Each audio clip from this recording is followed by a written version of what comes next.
Habol po tayo ng pangbili ng diesel. Sana po ay makasahod na rin ako dito kasi hindi pa po ako sumahod dito. So itong aming panglalambat papalaot ay pabugso-bugso lang kasi minsan umuulan, mabagyo dito, malakas yung kidlat.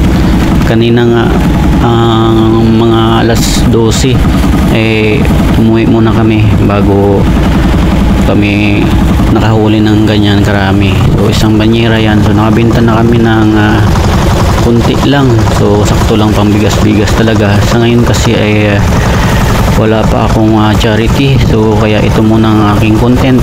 Yung daragat daw na kasi kailangan din namin pang araw-araw, pang bigas-bigas. Tutuusin may ulam na kami para pang araw-araw.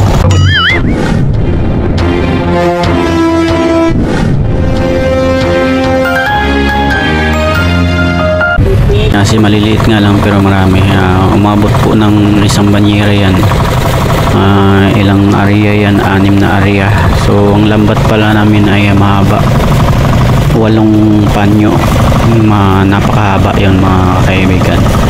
Magtiwala pa po kayo sa akin at supportahan nyo po ako at subscribe pa po kayo para mandagdagan ng ating viewers, no? Naghahabol po tayo ng pangbili ng diesel. Sana po ay makasahod na rin. Sulang kasi minsan umuulan, mabagyo dito, malakas yung kidlat. Kanina nga mga alas 12 umuwi muna kami bago kami nakahuli ng ganyan karakang bigas-bigas.